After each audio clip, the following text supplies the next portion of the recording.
Desarrollo, coordinadora de proyectos académicos de la Fundación Colombianos por la Inclusión desde 2013, con 13 años de experiencia profesional en educación inclusiva, consultora y líder nacional en educación inclusiva. Vamos a darle un fuerte aplauso para despertarnos en esta tarde a Luisa Fernanda Espinosa Díaz, quien nos entregará a continuación una conferencia titulada Cartografía de la Inclusión. Vamos entonces todos a disfrutar de esta siguiente conferencia y recordarles a todos los que también están en la virtualidad, nos ayuden a compartir. Luisa, muy buenas tardes. Buenas tardes. Bueno, ¿cómo están? ¿Cómo nos fue en este almuerzo? ¿Bien? Como bien lo mencionaban, vamos a trabajar un ejercicio práctico, como tal no va a ser un ejercicio de ponencia, donde vamos a realizar una cartografía de la inclusión para las personas que están en este momento en el auditorio de manera presencial, como las personas que están conectadas. Tenemos personas de todas partes del mundo, es decir, que este evento ha logrado ese primer ejercicio y era llegar a diferentes partes para lograr que realmente todos hablemos desde un lenguaje incluyente y logremos garantizar ese proceso para todos nuestros niños y niñas, adolescentes. En este ejercicio, ¿qué queremos hacer? Es una cartografía que nos va a permitir observar cómo están nuestras instituciones educativas desde un ejercicio real, partiendo desde la realidad, identificando factores positivos, identificando situaciones, experiencias significativas que vamos a poder replicar, que vamos a poder conocer y, ¿por qué no?, vivirlas, poderlas aplicar en nuestra institución y decir, sí, nos funciona. Pero también es importante identificar esos desafíos a los que nos enfrentamos constantemente, desafíos que se convierten en barreras para el aprendizaje y la participación y que necesitamos empezar a visibilizar, a dar voz para poder llegar a eso que queremos, y es eliminar esas barreras, es encontrar un aula que de pronto no nos plantea una inclusión perfecta, pero sí una inclusión real. Y ese es el objetivo de este ejercicio de cartografía que vamos a realizar el día de hoy. Inicialmente, por favor, siguiente.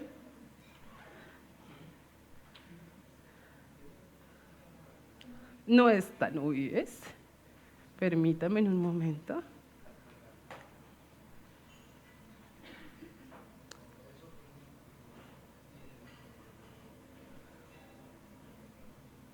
Cartografía.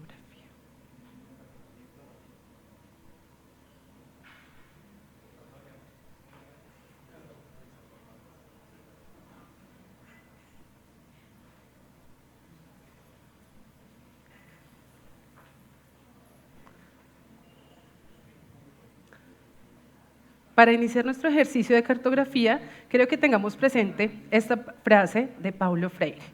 La lectura del mundo precede a la lectura de la palabra. ¿Y qué quiere decir eso? Que necesitamos conocer nuestra realidad, conocer nuestro contexto para realmente poder tener una lectura clara, pertinente y adecuada a nuestro contexto. Si bien lo decía esta mañana la doctora Elena, desde nuestro entorno. Por eso vamos a hacer este ejercicio cartográfico para luego empezar desde allí a generar planes de acción, generar estrategias que nos permitan garantizar este proceso de educación inclusiva.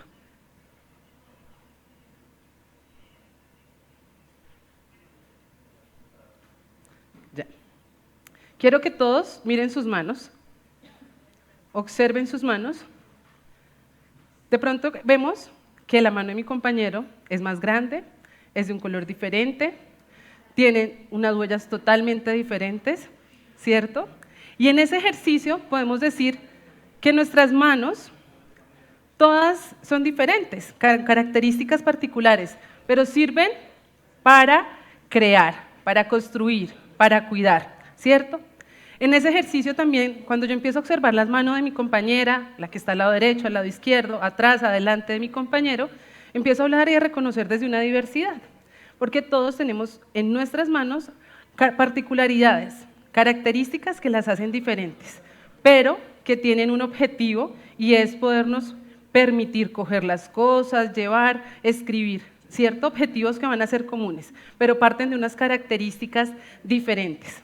En ese ejercicio de observar nuestras manos, Quiero que observen nuestra mano como un país, como un departamento, como un municipio, como un estado, para las personas que nos están siguiendo por la virtualidad y se encuentran fuera de Colombia. Observen su mano, identifiquen su mano como cada uno de ustedes desee, un país, Colombia, o como el departamento del Tolima, o como el municipio de Ibagué. Quiero que lo observen y analicemos que cada una de esas manos tiene unas particularidades. Si yo la miro como un municipio, tengo unas características propias, una cultura, unas tradiciones, ¿cierto? Si la miro como país, también van a tener unas características propias. Y en ese ejercicio de mirar nuestra mano, quiero que ustedes, cada uno internamente, nos respondamos estas preguntas. Analicemos nuestro dedo pulgar. Desde nuestro dedo pulgar, respondan quién es usted desde su rol en ese país, en ese departamento. ¿Quién es usted? ¿Un orientador, un docente, un directivo, un padre de familia, alguien de la parte de la salud? En el siguiente dedo, en el índice, quiero que piensen qué necesito para poder llevar a cabo mi rol. Necesito un compañero que pueda articular mis decisiones, necesito trabajar en equipo con la familia. ¿Qué necesito para poder articular desde mi rol lo que debo hacer en ese país, en ese departamento, en ese municipio? Luego quiero que en el dedo medio o corazón, ¿qué aporto yo desde mi rol a este país, departamento o municipio? Si tengo el rol de orientadora, ¿qué estoy aportando? Luego, en el dedo anular, ¿qué me cuesta? ¿Qué se me dificulta desde mi rol para poder apoyar a ese lugar donde me encuentro ubicada? Y por último, quiero que piensen desde el dedo meñique. ¿Qué me fortalece a mí? ¿Qué necesito para fortalecerme desde mi rol? Si en este momento compartiéramos cada una de las respuestas que ustedes han dado, vamos a encontrar que desde allí también hay diversidad. Porque así seamos orientadores, desde el lugar que nos ubicamos puede ser el municipio de Ibagué, nuestro rol tiene diferentes metas, diferentes actividades. Y entonces yo puedo ser el orientador visto desde Ibagué, pero también puedo ser el orientador visto desde un país que es Colombia y que van a tener unas necesidades totalmente particulares. Y desde allí ya hablamos que cada uno de nuestros dedos hace parte de un gran ejercicio de diversidad. Empezamos a ver también que desde esa diversidad y desde el rol que cada uno desempeña en su ciudad, municipio, departamento o estado, también hay unos ritmos para desarrollar cada uno de esos procesos que ustedes ejecutan. Y entonces volvemos a hablar de diversidad. Pero también cada uno se encuentra en un contexto diferente y tiene unas experiencias diferentes. Es decir, que en nuestra mano, observando nuestra mano, nuestros dedos hacen parte de una gran diversidad. Pero no nos vamos a quedar solo con nuestros dedos. Quiero que miren su palma. Comparen la palma de su compañero. ¿Qué tiene diferente o es igual? ¿Son diferentes? ¿Son iguales? ¿Hay alguien que tenga la palma igual a la del otro compañero? Ellas dos, pero hay particularidades por el tamaño, por el simple hecho de la ubicación. ¿Qué pasa? Mírenme nuevamente, por favor. Las personas que están en virtualidad, que están haciendo este mismo ejercicio, ubiquen la palma de su mano como ese país, como ese estado, como ese departamento que articula los dedos. Si nosotros no tuviéramos una palma, pues nuestra mano no podría tener ciertas funcionalidades, ¿cierto? Es requisito que tengamos la palma y tengamos nuestros dedos. Ahora, miren las líneas que cada uno tiene en su mano. Esas líneas pueden representar caminos de ese país, de esa ciudad, pueden representar diferentes oportunidades, pero también representan barreras. Por último, observen su muñeca. Su muñeca es la conexión con el mundo. Y en este momento pasa algo particular. Unan sus muñecas, en la mesa como se encuentran, unan sus muñecas. ¿Qué pasa cuando unimos las muñecas con las de los otros compañeros?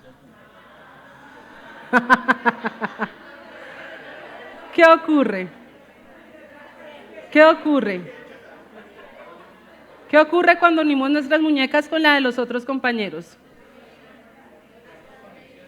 Creamos conexiones, empezamos a establecer relaciones.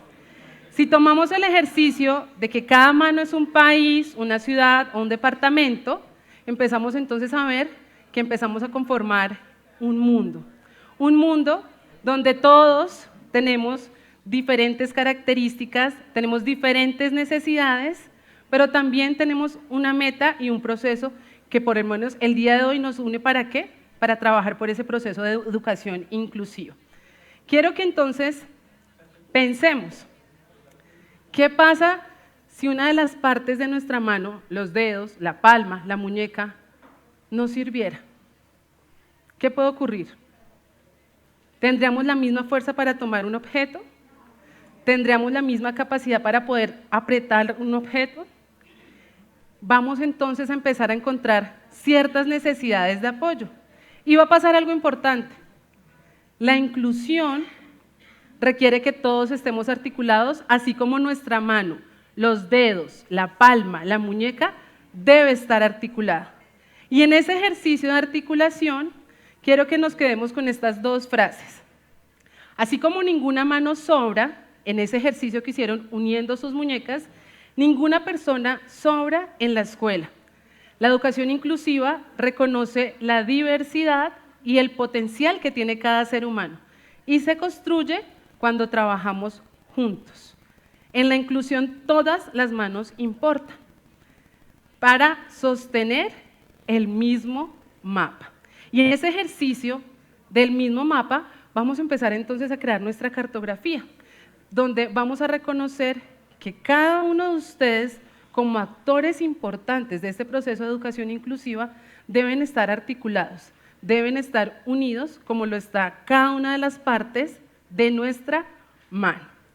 Ahora bien, vamos a presentar una realidad que va a tener en cuenta algo, y es que no solo Ibagué, que estamos reunidos de pronto en este momento de manera presencial, sino las personas que también nos acompañan de manera virtual, tienen unas características particulares. Sus instituciones educativas se desarrollan de acuerdo a su contexto, rural, urbano. Incluso cuando hablamos de rural, tenemos unas características que hacen propias cada escuela, desde donde se ubica, desde su territorio, desde su propia cultura y desde las condiciones sociales a las que nos enfrentamos actualmente. Es decir, que la cartografía que ustedes van a realizar debe tener en cuenta esto, debe tener en cuenta su contexto. No es lo mismo una institución educativa que se moviliza o que se encuentra ubicada en un sector donde se encuentran diferentes situaciones a nivel de inseguridad, de violencia, a una institución educativa donde un estudiante puede perfectamente movilizarse y no se enfrenta a situaciones de violencia, de agresión, de peligro. Y esto ya hace que mi institución educativa se enfrente a una realidad totalmente diferente. También es importante que cuando hablemos de este proceso de caracterización, logremos partir de la realidad. No vamos a hacer una caracterización de lo que queremos, del ideal. No, vamos a hacer una caracterización de la realidad que ustedes tienen en cada una de sus instituciones educativas, que nos permite realmente identificar esos aspectos positivos que vamos a replicar, pero también esas barreras. ¿Qué nos falta y cómo podemos entonces empezar a generar un plan inmediato para empezar a eliminar dichas barreras? Y entonces en este ejercicio de la cartografía, no queremos ver las barreras para el aprendizaje y la participación como un ejercicio donde solo las identificamos, sino queremos identificar y pasar a reconocer que las barreras también son construcciones sociales, que las barreras también surgen de ese proceso donde yo empiezo a decirle al niño, usted no sabe leer, usted no sabe escribir, usted no puede. Y empezamos a hacer esa construcción que se vuelve un voz a voz. Ustedes los docentes que están en aula nos ha pasado muchas veces cuando uno sale de clase y le dice al profe, ¡ay, ese salón es terrible, ese niño que está en la parte de atrás! Y se empieza ese voz a voz, ¿cierto? Entonces empezamos a anticipar esa situación y empezamos a señalar, a decir que la barrera está en ¿quién? En el estudiante. Entonces vamos a empezar a tener presente que esas barreras nos van a permitir cambiar ese concepto.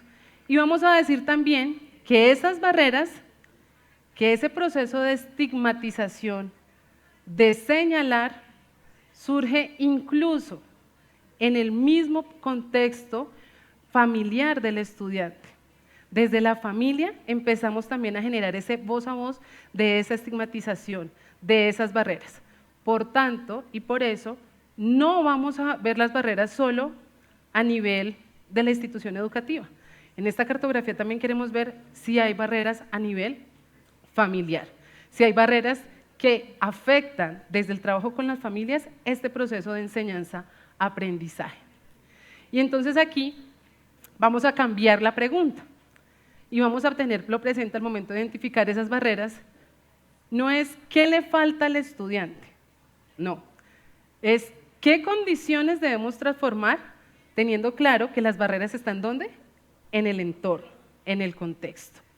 Teniendo entonces estas barreras desde ese ejercicio netamente del entorno, del contexto, pues ¿qué vamos a hacer hoy? Darle voz a esas instituciones educativas de todas las partes que nos están acompañando en este momento, desde cada uno de los espacios educativos donde ustedes están.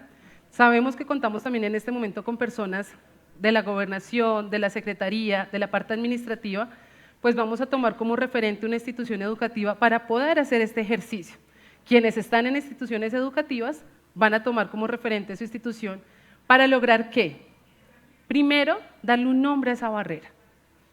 Luego de nombrar esa barrera, de poder darle una voz, es importante que logremos entonces ¿qué? Empezar a generar una memoria colectiva. Ustedes se van a llevar ese ejercicio cartográfico que les va a permitir reconocer e identificar qué instituciones de pronto van un poco más adelante que nosotros, qué ejercicios han hecho, pero también de pronto esas instituciones que sienten que no han logrado avanzar lo esperado, poder tomar como referente y eliminar esas barreras que también vamos a identificar. El ejercicio no es estigmatizar a la institución, todo lo contrario, es poder tomar esas otras experiencias y ver qué podemos hacer. Y en este caso pasa algo particular, y es que muchas veces cuando hablamos de legitimizar las voces es porque solo escuchamos, ¿cierto? Pero no hacemos nada más. Y ese hacer algo más, ¿qué nos dice? Si una institución educativa logró eliminar esta barrera, ¿qué hizo? Empecemos a crear redes de trabajo, redes de apoyo, que nos permitan, no solo a nivel territorio Ibagué, no solo a nivel de departamento, sino nacional e internacional, tomar esas otras estrategias. Porque algo importante, y también lo mencionaba la doctora Elena, es que el saber se construye con otros y no sobre otros. Todos ustedes como instituciones educativas saben a qué se están enfrentando, saben cuáles son sus situaciones reales. Empecemos a construir de lo que podemos replicar, de lo que podemos convertir en una experiencia y empecemos a mirar cómo entre todos podemos eliminar esas barreras. Algo importante de esta cartografía es poder ver qué necesitamos priorizar. Sí, puede ser que como instituciones enfrentemos a diferentes barreras. ¿Qué necesitamos priorizar? ¿Todas las podemos trabajar ya? ¿O van a haber barreras que si empezamos a trabajar primero esta, nos va a ayudar a eliminar las siguientes barreras? Por tanto, algo importante desde la cartografía es poder tener una toma de decisiones donde veamos que ese proceso de educación inclusiva puede llegar en algún momento a ser un proceso de educación donde todos convivimos, donde no hablamos de diversidad como algo novedoso, como los niños diversos, como los niños de inclusión, sino hablamos donde una institución educativa reconoce que todos tenemos unas potencialidades, unas capacidades que nos permiten trabajar, que nos permiten resaltar que a mí como profe, las fortalezas de este niño me sirven para trabajar, para enriquecer mi materia, para enriquecer mi planeación y que las necesidades de apoyo que tiene el otro estudiante también me van a servir a mí para enriquecer el material, para pensar cómo debo aumentar mis recursos y lograr un trabajo mucho más efectivo. Por tanto, vamos entonces a tener esa cartografía como un referente para hablar desde ese proceso de convivir, donde todos nos reconocemos como seres con capacidades, habilidades y potencialidades. Algo importante de esta cartografía, cuando hablamos de darle voz a esas barreras, de darle voz a esas experiencias significativas, es que realmente todos escuchemos, porque a veces logramos oír, ¿cierto?, la función que cumple el oído, pero escuchar nos lleva ¿a dónde? A analizar, a reflexionar, a lo que hoy nos están contando todos estos conferencistas, cómo lo podemos realmente aplicar, porque oír lo vamos a hacer todos, ¿cierto?, en este momento. Nuestros compañeros que están recibiendo el proceso de interpretación reciben la información a través de la lengua de señas. Pero ¿cómo garantizamos que esa información realmente la estamos apropiando? Entonces, en esta cartografía va a ser importante escuchar todas las voces, escuchar todo lo que ustedes como instituciones nos pueden contar para hablar entonces de un proceso de justicia, porque escuchar, visibilizar esas barreras y esos aspectos positivos también es hablar de justicia. ¿De justicia para quién? Para esos estudiantes que, como veíamos hoy en las experiencias significativas, ven en la escuela una oportunidad, un lugar, un espacio para crecer, para poderse desarrollar y poder llevar a cabo un proceso de vida donde tienen un proyecto de vida, donde quieren, y lo veíamos en esta mañana en las experiencias, como mi hijo tiene un espacio aquí, como yo soy escuchado cuando me siento mal. Y entonces nos dice que vamos a hablar desde un proceso de justicia y un proceso de reconocer los avances. Si yo en este momento les preguntara, ¿cuántas instituciones educativas han logrado avanzar en este proceso de educación inclusiva? Creería que todas me pueden decir que hemos avanzado. Que claro, hay aspectos, desafíos que todavía requieren mayor intervención, pero hemos avanzado y eso lo debemos reconocer. Debemos reconocer que a pesar de las adversidades que se presentan, hay avances, pero que si no los reconocemos, si no los hacemos visibles, pues los dejamos perder. Y entonces es cuando decimos, esto no está funcionando, hay muchos vacíos, la inclusión no sirve, deberíamos tener un proceso donde todos los estudiantes deberían ser evaluados por igual y empezamos entonces a retroceder. Teniendo en cuenta esto y reconociendo que la cartografía parte de las diferentes realidades de sus instituciones educativas, pues vamos a hacer un ejercicio desde allí, desde su realidad, desde este gran colectivo que nos acompaña tanto presencial como virtual, pero también desde un proceso dinámico, donde todos tienen unas características particulares, pero también que busca transformar esa experiencia en conocimiento, que ustedes se lleven esas estrategias y orientar acciones concretas para garantizar la inclusión como un derecho. Entonces, para hacer la cartografía y este ejercicio práctico, les solicito por favor ingresar a este código QR.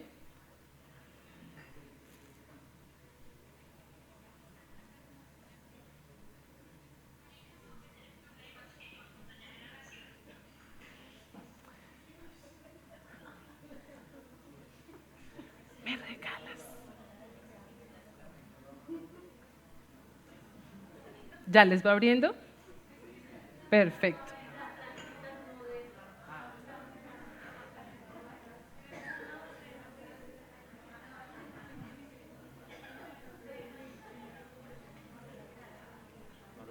No.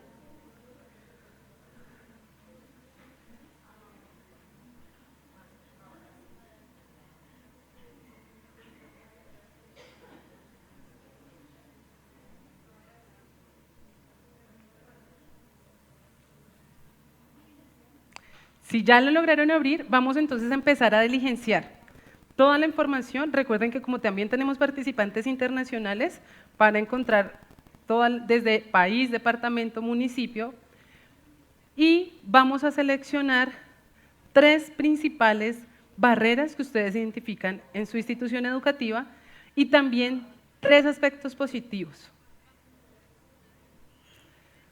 Van a encontrar de esta manera el formulario.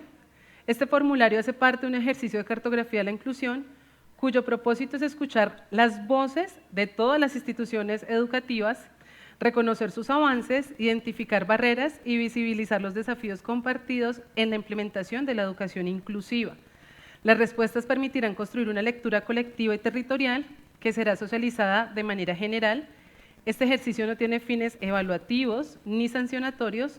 Su objetivo es comprender la realidad para fortalecer la toma de decisiones.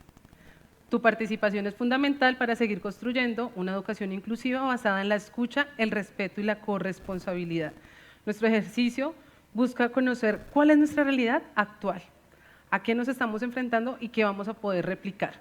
Por favor, diligencien la información y esta cartografía va a tener una segunda parte, que la vamos a trabajar el día de mañana para poder ver los resultados que ustedes nos van a generar y poder ver esas actividades prioritarias que debemos empezar a desarrollar teniendo en cuenta esos aspectos.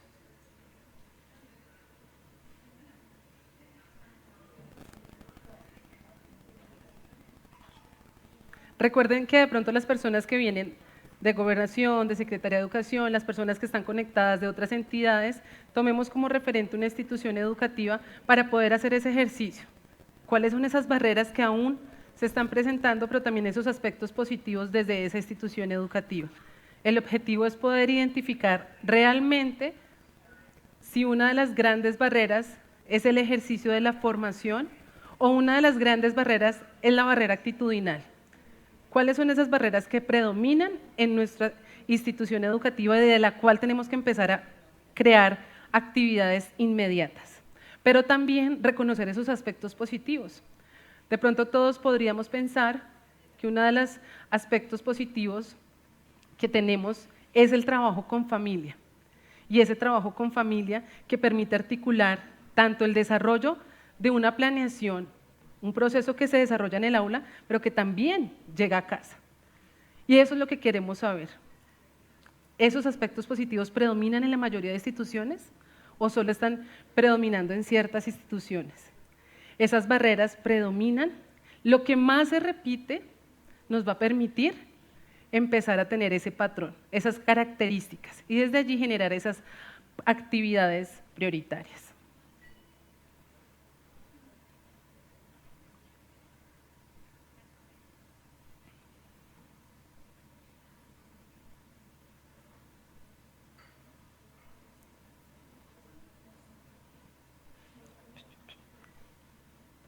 ¿Listo? ¿Alguna inquietud frente a las preguntas? ¿Todo está claro? Perfecto. Mañana, en la jornada del día de la mañana, vamos entonces a mirar ese análisis de las respuestas que ustedes nos acaban de brindar. Muchas gracias por su participación. Recuerden que este ejercicio busca… Muchas gracias. Busca hacer una lectura real de ese proceso que realmente estamos construyendo. Es importante reconocer y darle visibilidad y voz a lo que estamos haciendo. Muchas gracias. Muchas gracias, Luisa Fernanda, por compartirnos esta reflexión tan importante, tan valiosa y necesaria.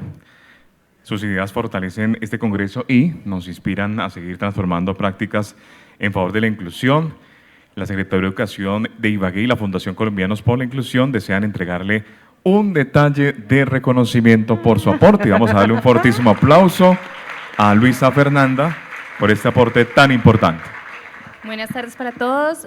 Luisa se ha convertido como en un ícono. Yo creo que todos ya la reconocemos cuando se habla de inclusión, y darle las gracias por todos los aportes que le ha hecho a la Fundación y a todas las instituciones educativas, porque realmente lo hace con amor. Realmente el amor a todo se lo pone, ya todo lo averigua. Si no sabes el profe, si se tiene que quedar una hora explicando, lo hace. Entonces, de verdad, es una labor muy bonita, se aprende con ella siempre.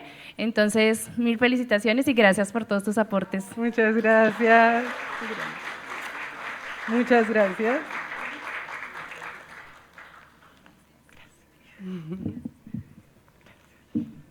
Bueno, muy merecido también ese detalle especial. Y a todos los que están conectadísimos también a través del canal de YouTube y Facebook, recuerden compartir nuestra transmisión en todos sus estados.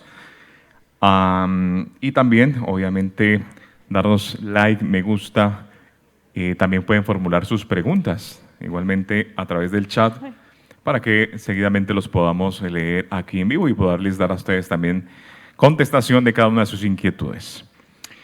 Nos preparamos entonces ahora para adentrarnos en una reflexión que va al corazón mismo de la inclusión, porque aunque abrir las puertas es un gesto necesario, no garantiza por sí solo que todas las personas encuentren un lugar donde puedan aprender, participar y sentirse verdaderamente parte. La conferencia que sigue a continuación, titulada Abrir las puertas no es suficiente. El viaje de construir una educación que realmente acoge. Nos invita a mirar más allá de la accesibilidad física o normativa. Nos convoca a pensar en la acogida como un proceso vivo, cotidiano y profundamente humano.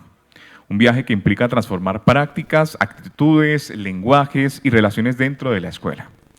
Ponencia liderada por el magíster Juan Camilo Selemín, fonoaudiólogo magíster en discapacidad e inclusión social de la Universidad Nacional y magíster en educación de la Universidad de los Andes, autor y asesor de publicaciones relacionadas con la inclusión de personas con discapacidad, programas de acompañamiento para el desarrollo de condiciones institucionales para la inclusión en educación inicial, básica, media y superior.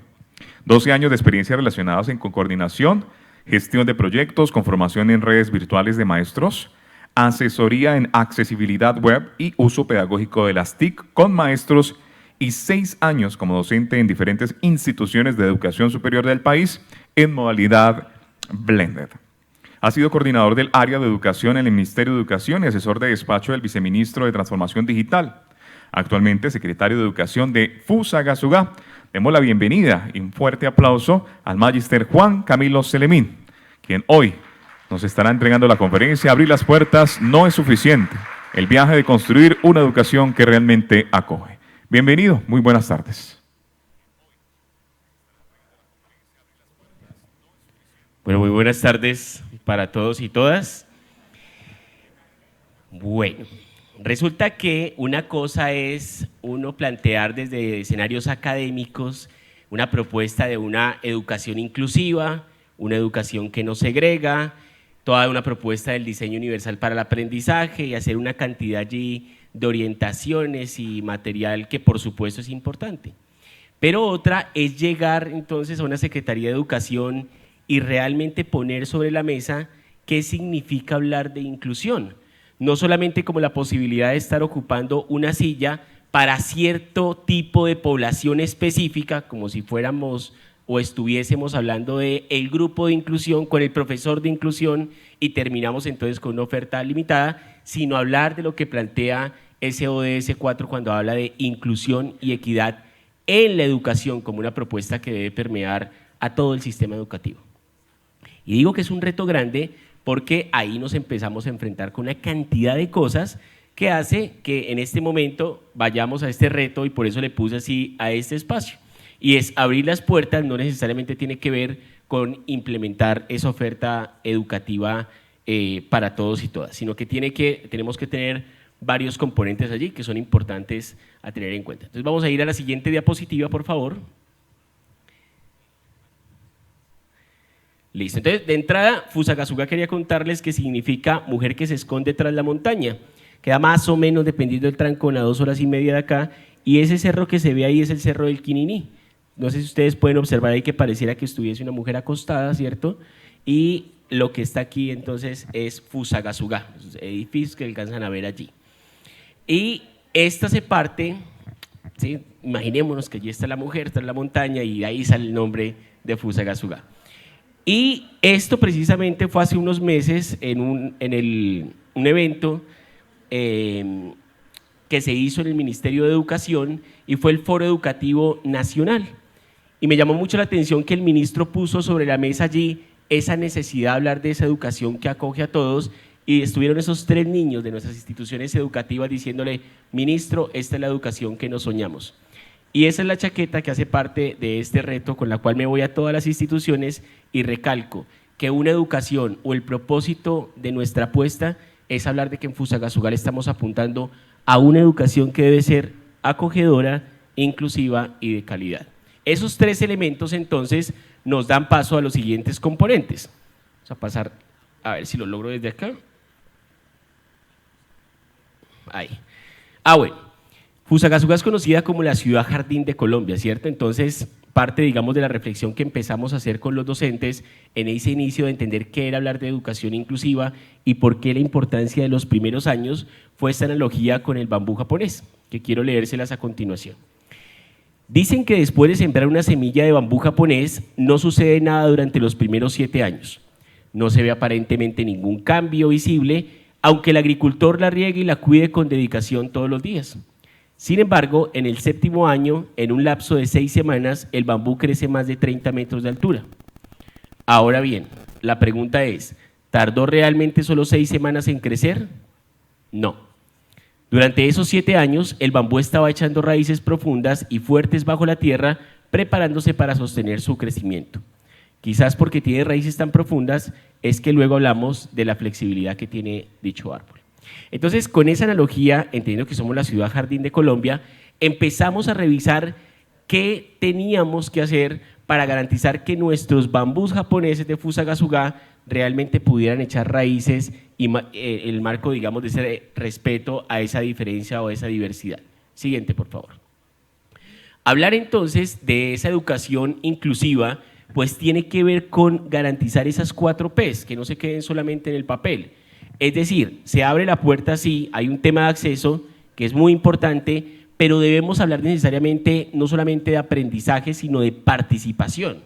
Y aquí hay unos retos muy grandes cuando hablamos de participación, porque nos enfrentamos entonces a sistemas institucionales de evaluación que no se ajustan a una propuesta de apoyos que se requieren, de ajustes razonables, y terminamos con uno de los retos que les voy a mostrar a continuación. Segundo, también tenemos que hablar de un tema de permanencia, y ahí hay unas estrategias que también me parece importante en clave de inclusión empezar a georreferenciar para beneficiar no a todos por igual, sino en clave de equidad a aquellos que más lo necesitan. Progreso, que tiene que ver con esa trayectoria educativa completa, y es que cuando hablamos de ciertas poblaciones, pues vemos que una gran cantidad está en la primaria, pero poco a poco va descendiendo el número de estudiantes en el bachillerato. Pareciera entonces que la educación inclusiva y sobre todo la que tiene que ver con estudiantes con discapacidad intelectual va haciéndose más compleja a medida que van avanzando los estudiantes y cambian de docente en el aula. La anterior, por favor. Y por último, la promoción y el egreso, y tiene que ver con esa formación docente también continua para eso. Entonces, teniendo en cuenta eso, y que estamos hablando de las diferentes áreas de cobertura, calidad y demás, ahora sí, entonces propusimos para Fusagasugá 4 ejes que quiero mostrarles que tienen que ver precisamente con esa apuesta. El primero es sembrando ambientes escolares inclusivos y de calidad. Tiene que ver esto con ambientes dignos, seguros, y más allá de pintar un aula, quiero que vean hacia dónde le estamos apostando con ese embellecimiento de las instituciones. Segundo eje, cultivando oportunidades educativas, tiene que ver con plantearnos retos en cobertura. Una cosa es que yo diga que hay un tema de cobertura bruta que hemos venido avanzando, pero otra cuando miramos la cobertura neta, y es la diferencia entre la edad de los niños y el grado en el que deberían estar. Ahí empezamos a hacer visibles muchos retos que tenemos en el marco de esas trayectorias. El tercero, que tiene que ver con nutriendo mentes brillantes, que es todo un componente de calidad educativa, herramientas pedagógicas, puesta en marcha del diseño universal para el aprendizaje y llegar a aquellos que han estado excluidos por mucho tiempo o han estado invisibles, como lo vamos a ver a continuación. Y por último, el componente de fortaleciendo raíces educativas, que tiene que ver con esa eficiencia en la administración y prestación del servicio educativo. Si administrativamente no pasan cosas, pues todo se queda en el carretazo pedagógico y ningún sistema institucional de evaluación va realmente a cambiar. O esa es la experiencia que he tenido hasta el momento, como les digo, en la Secretaría. Entonces, partamos de estos ejes, rápidamente los voy a mencionar. Siguiente, por favor. Y les quiero mostrar, que creo que aquí no está, ahí. El primero, que es ese sembrando ambientes escolares inclusivos de calidad, tiene que ver con esa meta de poder adecuar y mejorar espacios educativos existentes, adecuación física e intervención en la infraestructura y con el embellecimiento de las instituciones. Siguiente. Ahí hemos no solamente propuesto, Siguiente. Ahí en ese. Que los niños y niñas pinten las escuelitas, pinten allí todos sus salones, sino que esas pinturas tengan un significado relacionado con esa transformación de imaginarios frente a la inclusión. Miren eso que los niños plantean acá desde un mural que ellos mismos crean. Esa cantidad de mensajes que están ahí dice, todos podemos florecer, cultiva la atención plena, de la siembra y aceptación, respeto, cosecha relaciones positivas, riégate de amor propio. Ese tipo de murales se están haciendo en todas las instituciones educativas y tienen como objetivo entonces dejar ese mensaje de entrada de que no se trata de reconocer o tolerar la diversidad, sino celebrar esa diversidad inherente al ser humano. Entonces, ese es uno de los murales que sale precisamente de los niños y niñas y que desde la Secretaría estamos apoyando para que las escuelas se embellezcan. Pero también, si yo hablo de acoger y de incluir, pues qué mejor que las mismas madres de los niños, como las que están en la parte izquierda, que hay un video, por favor le damos clic, en donde ellas son las que se encargan.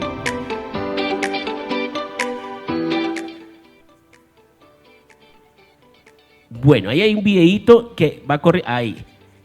Y en ese video, las mismas madres de los niños, ¿cierto? Mientras ellos pintan y demás, son madres de esas instituciones, en algo que se llama Escuelas que Florecen y Mujeres que Florecen, se encargan entonces de hacer unos espacios mucho más bonitos, con jardines, que sean agradables para todos los estudiantes. Y este tiempo, digamos, en que ellas dedican a eso, y vuelvo y les digo que son madres de los niños que a su vez están pintando las instituciones educativas, se lo retribuimos en formación, y esa formación tiene que ver para ellas con temas precisamente relacionados con el cuidado, con la persona mayor, con la atención a estos tipos de población. Dependiendo del interés de cada una de ellas, hay procesos de formación distintos. Entonces, acoger para nosotros tiene que ver con participación de las familias y de los niños en esa inclusión de la cual estamos hablando. Siguiente. Nuestras instituciones educativas oficiales se Siguiente. preparan para recibirlos este lunes 26 de enero. Ese es el primer eje. El segundo eje tiene que ver entonces con cultivar oportunidades educativas. Siguiente, por favor. Y ahí entonces tiene que ver con la cobertura que les estaba hablando. ¿Qué es lo que hemos hecho? Hemos buscado precisamente a aquellos niños que estaban en casa, que estaban totalmente excluidos, y desde ahí plantearle a todo Fusagasugá que no se trata de promover una inclusión educativa, sino, como les decía ahorita, inclusión y equidad en la educación, o una educación inclusiva. Mateo, por ejemplo, el anterior, por favor. Mateo era una persona que estaba totalmente en su casa, ¿cierto?, por un tema netamente de accesibilidad, y gracias a esos apoyos que les estamos brindando, focalizados, podemos contar ahora con sillas que se adaptan a esas instituciones, y ahora estamos en la lógica también de hacer adecuaciones para que personas como Mateo puedan estar en las instituciones educativas. ¿Cuál es la diferencia y el mensaje? Y creo que han venido trabajando ese tema aquí durante toda la mañana, y a veces pareciera que fuera un juego de palabras y no lo es. Es que hablar de inclusión educativa, ¿cierto?, pertenece a un tiempo en el que la escuela veía la inclusión como un añadido, un gesto de meter lo que estaba afuera, un programa más. Muchos le siguen usando porque así nos enseñaron a mirar la inclusión desde el acceso, la matrícula y la puerta entreabierta, que parecía suficiente para cumplir. Cuando les propongo a ellos que hablemos de educación inclusiva, pues tiene que ver no con un acto de ingreso, sino un proceso permanente que transforma lo que está ocurriendo. Y ahí, en clave del índice de inclusión, que por aquí veo también a la doctora Marulanda, precisamente, que ha trabajado ese tema, pues están los tres ejes de prácticas, culturas y políticas. Hablar de educación inclusiva entonces tiene que ver con tocar esos tres ejes para toda la institución educativa, como les decía, y no solamente para cierta población. Siguiente. El tercer eje entonces, que tiene que ver con esa parte administrativa, el anterior, por favor, creo que se pasaron dos, ahí, es cómo logramos la eficiencia en la administración y en la prestación del servicio educativo. Y también estaba el otro eje, que era el tema de calidad educativa, y tiene que ver con toda esa formación y material pedagógico que les venía diciendo. Esta parte de acá, le podemos dar clic al video, por favor, tiene que ver entonces con llevar esos recursos pedagógicos a la casa. Ya les voy a mostrar en 3 estrategias de qué se trata eso. Creo que lo podemos dejar ahí, perdón, o sea, siguiente, para mostrarles a ellos los 3 retos y los 3 proyectos específicamente que estamos liderando en Fusagasugá. Siguiente. Siguiente. Y ahí. En la última quería mostrar esta estrategia, y es que hablar de esa eficiencia en el gasto administrativo, como la bolsita es tan pequeña para la cantidad de recursos que tengo que dar a los estudiantes en clave de equidad, pues aquí me he dado cuenta que algunos apoyos como el transporte escolar y demás no estaban siendo bien utilizados.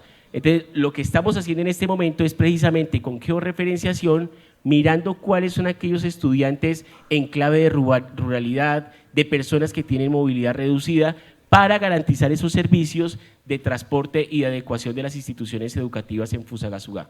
No es posible hablar de que un niño que vive muy cerca a su institución me pide ese tipo de apoyos, siempre lo he dicho en el municipio, cuando tiene una institución cerca, y con eso estamos dejando sin transporte a muchos niños que realmente lo necesitan. Pero esos 4 componentes se traducen en 3 retos que quiero mostrarles y 3 estrategias entonces que estamos implementando. Siguiente, por favor.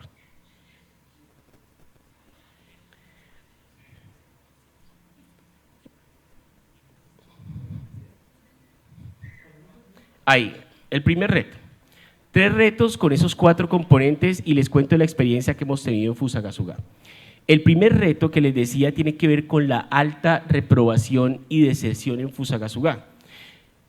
Todo ese discurso de inclusión me estaba llegando hasta que los docentes decían: 20 de mis estudiantes se me quedan porque sencillamente conmigo no pasan, porque tengo autonomía pedagógica, porque. Y solamente estaban haciendo esos ajustes para los niños de inclusión, es decir, los que ellos asociaban a personas con discapacidad. Cambiar el chip en los docentes y decirles que ellos, independientemente de su autonomía, tenían que atender a un decreto que a su vez proponía unos ajustes razonables, no solamente hablo del decreto 1421, sino el 1290, fue un reto muy grande en Fusagasugá. Entonces pasamos, siguiente por favor, este era el panorama en Fusa el año pasado. 1.500 estudiantes en septiembre estaban allí marcados que iban a reprobar su año, de 14.000 estudiantes que tengo en Fusagasugá. Eso es digamos que un índice muy alto, y cuando empezamos entonces a mirar qué era lo que estaba sucediendo, pues había un desconocimiento de qué significa evaluar en clave de inclusión, qué significa realmente evaluar los estándares básicos de competencia, y seguíamos con docentes que en lugar de una evaluación formativa trabajaban netamente una evaluación sumativa, y ahí hay un gran reto. Entonces tenía una cantidad de tengo, que aunque son muy buenos, no tienen muy buena experticia en las evidencias que deben contar al momento de tomar una decisión. Y eso se tradujo entonces en una estrategia siguiente, en donde empezamos como Secretaría de Educación con ese desafío. Ahí, démosle clic a ese video, por favor, a empezar a formar los docentes con webinar como este tipo de espacios. Pusimos un repositorio que en este momento está en la página de la Secretaría, y este fue el tema precisamente de todo 2025 y lo que estamos haciendo en 2026. ¿Le damos clic, por favor? Esa alianza entre diferentes secretarías, en este caso con… Les queremos contar que arrancamos con nuestra estrategia de webinars dirigidos a cualificar docentes, directivos, administrativos, no solo de Fusagasugá, sino de todas las partes del país. Hoy arrancamos con la invitada de la Secretaría de Educación de Bogotá, Erika Sánchez, quien nos estuvo hablando sobre evaluación formativa en clave de inclusión. Este tipo de espacios, que tuvieron cerca de 600 personas conectadas en vivo y más de 1.100 interacciones, buscan promover espacios de formación donde podamos seguir adquiriendo herramientas y recursos para hablar en la práctica de una educación acogedora, inclusiva y de calidad. Los invitamos a que puedan sumarse a las redes de la Secretaría de Educación de Fusagasugá, el canal de Facebook y YouTube, donde se colgarán todos esos materiales para ustedes. Si hoy la calidad es estar entre los primeros 10 colegios que ocupan los mejores resultados de las pruebas saber, creo que ahí hay un importante espacio de reflexión. Aquí lo que tenemos que considerar es que el concepto de calidad debe hablar sobre la calidad en el marco primero de poner en el centro al estudiante, al ser humano. Hablar de no solamente matemáticas, inglés, español, sino de competencias socioemocionales, de competencias ciudadanas, de ser buenos seres humanos. ¿No será que esto en últimas es una utopía? Yo creería que de pronto, si vemos la utopía, como lo planteaba y cierro con esa frase de Galeano, como esa oportunidad para seguir caminando y avanzando, sí, es una utopía. Pero si lo vemos como algo inalcanzable, creería que no. Está en las manos de nosotros poder sembrar esa semillita desde ya y ese primer paso para que las cosas sean distintas y podamos apuntarle realmente a una educación acogedora, inclusiva y de calidad. Entonces empezamos a hacer estos webinars con diferentes secretarías. Los invito de hecho a que los consulten en la página de la Secretaría de Educación de Fusagasugá. Y el panorama fue pasar de 1.500 personas que estaban a punto de perder su año y que entonces estaban siendo evaluados sin evidencias, y como les digo, no, el anterior por favor, que creo que pusimos otro video, a 700 estudiantes únicamente que perdieron el año, por decirlo así. Atrás por favor. Esta fue después de eso. Entonces, esta es la estrategia que les estaba diciendo: humanizar la evaluación, la insistencia que hemos tenido tanto presencial como virtual con los maestros, a partir de unas circulares que damos de la Secretaría, donde implementamos orientaciones para flexibilizar esa evaluación en clave de evaluación formativa como eje. Segundo, la documentación de evidencias pedagógicas y dando el mensaje de que la reprobación es una opción válida solo si está sustentada en evidencias objetivas y un acompañamiento real. Siguiente. Esa estrategia entonces nos permitió eso, pasar en Fusagasugá de una reducción bien importante, y este año lo que viene es un trabajo grandísimo porque los docentes dicen, nos dimos cuenta de que nuestros sistemas institucionales de evaluación o están desactualizados o no estamos haciendo bien las evidencias. No hablo de la práctica de los maestros, son muy buenas en la mayoría, pero al momento de evaluar hay todavía una gran necesidad, si queremos hablar de educación inclusiva real, que deberíamos seguir trabajando. Siguiente. Esos son como parte de la estrategia. Hacemos búsqueda activa, fortalecimiento del sistema institucional de evaluación y la gestión en cobertura, que son parte de las metas que queremos como Secretaría. Siguiente. Esa es la primera estrategia y uno de los principales retos que me he enfrentado como secretario, el tema de la evaluación, la repitencia y la deserción. Ahora veamos el segundo reto. El segundo reto tiene que ver con cómo hacemos para llegar, siguiente, a aquellos estudiantes que por su condición de enfermedad no pueden estar en una institución educativa. ¿Qué hacemos? Y pues hay un decreto que es el 1470 que da unas orientaciones. A partir de eso hemos implementado el siguiente programa que quiero que ustedes observen de qué se trata y a quiénes hemos llegado precisamente para lograrlo. Démosle clic por favor ahí en ese video. Es un programa llamado Crisálida y tiene que ver precisamente para aquellos niños. Hay momentos en que la vida se detiene. Una enfermedad, una incapacidad, una ausencia prolongada. Pero en Fusagasugá la educación no se rinde, se transforma, se adapta y se acerca. Así nació Crisálida. Desde el año 2022, el programa de apoyo académico y emocional Crisálida garantiza el derecho a la educación de niñas, niños y jóvenes que enfrentan condiciones de salud que les impiden asistir al colegio. Con el compromiso de la Secretaría de Educación, de profesionales y maestros en formación, la enseñanza llega hasta donde más se necesita, porque aprender también es sanar. Crisálida es una estrategia basada en la flexibilidad curricular, la pedagogía hospitalaria, los proyectos pedagógicos, la evaluación formativa y el acompañamiento emocional. Su propósito: que ningún niño, niña o joven quede fuera del sistema educativo por motivos de salud, que la enfermedad no sea una barrera, sino una oportunidad. La atención se brinda en 4 modalidades: hospitalaria, domiciliaria, aprendizaje en casa e institucional. Cada una responde con sensibilidad y humanidad a las necesidades médicas, emocionales y pedagógicas de cada estudiante, siguiendo una ruta oportuna de remisión, planeación y seguimiento.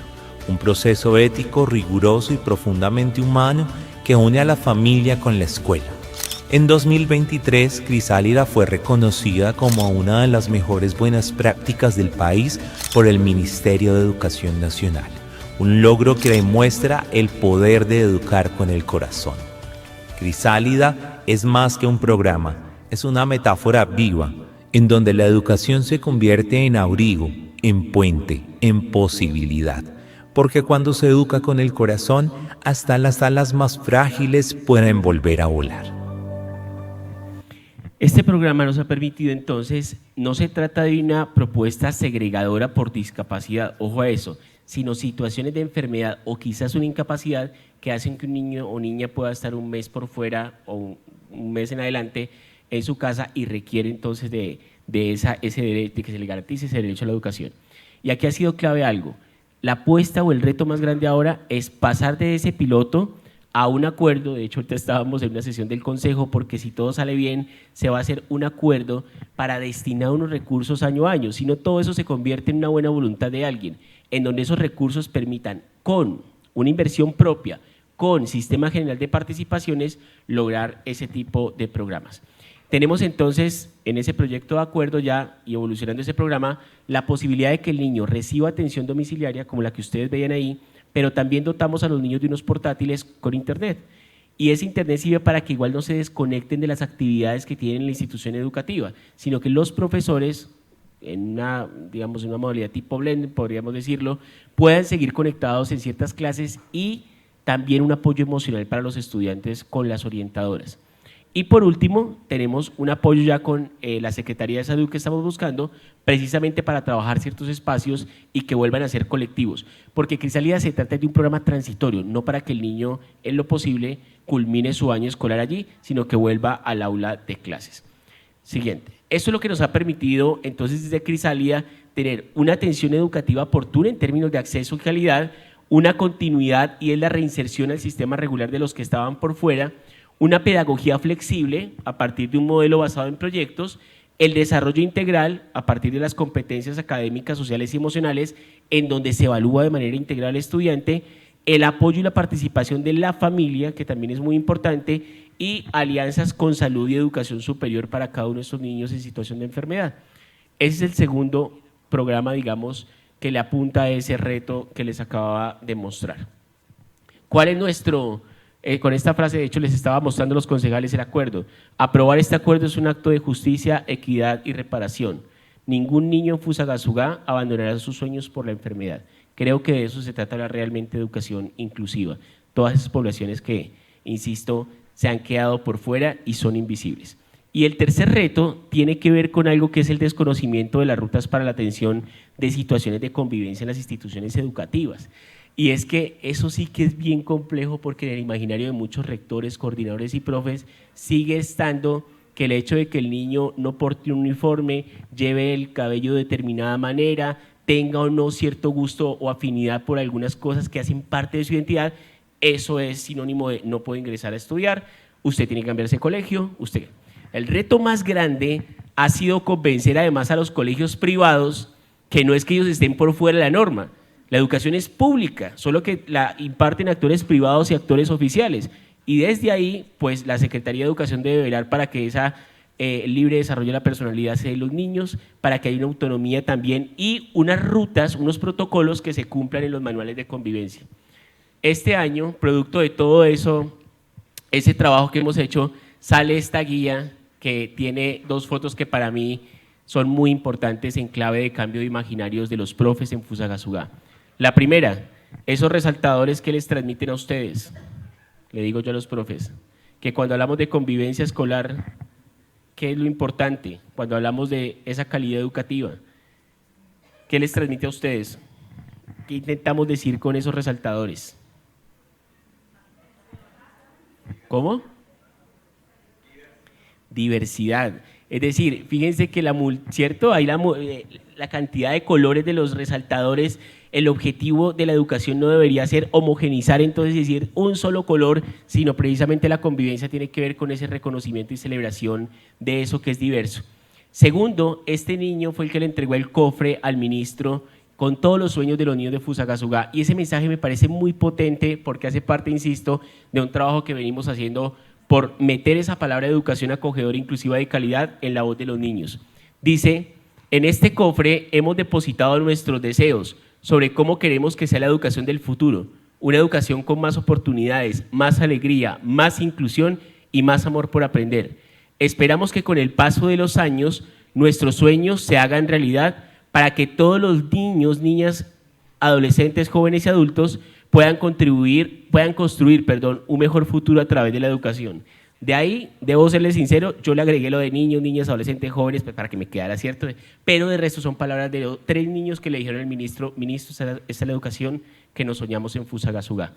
Y producto de eso, estamos implementando o estamos empezando a implementar en Fusagasugá esa guía a partir de este año. Por ahí traje un ejemplar, pero cada una de las páginas de esa guía tiene un mensaje muy potente, que es el mensaje de la convención que le he repetido a los profesores. Nada sobre nosotros sin nosotros. Es dejar de ver al niño sencillamente como algo donde yo deposito un conocimiento, que de entrada la palabra no es la ideal, a pensarnos realmente en co-construir con ellos y en esa toma de decisiones que ellos puedan participar. Cierro con esta frase, la vi en Instagram y me pareció muy interesante y tiene que ver con esa apuesta de no solamente abrir las puertas, y es, la anterior por favor, la educación inclusiva no fracasa en el aula. Fracasa cuando el sistema escolar se diseña para trayectorias únicas y luego se pretende resolver la diversidad con excepciones. No es un problema de estudiantes, ni de diagnósticos, ni de casos complejos. Es un problema de cómo entendemos el aprendizaje, de cómo organizamos el currículo y de qué consideramos normal en la escuela. Entre paréntesis, ¿cierto? O entre comillas, normal. Palabra que poco a poco he intentado también que vaya desapareciendo, porque no existen cosas normales o anormales, o mejor, niños o niñas normales o anormales. La educación inclusiva, entendida desde la vida y lo vivo, no se implementa, se habita. Por eso incomoda en ocasiones. Entonces, con esta última diapositiva cierro, y ¿se acuerdan de el bambú japonés? Les digo yo a ellos, pues tenemos 16.000 bambúes fusagasugueños y el crecimiento de los mismos está en nuestras manos. Ese es el reto que desde la Secretaría de Educación tenemos, 3 de los cuales se los acabo de presentar, y qué me interesa, digamos, de ese pasar por una Secretaría de Educación, que siempre lo digo y son cargos de difícil nombramiento y fácil remoción, se lo digo yo a los docentes, que de verdad podamos poner sobre la mesa, no por pesar cierto tipo de poblaciones, sino realmente entender qué significa hablar de garantizar el derecho a la educación de nuestros niños y niñas sin excepción.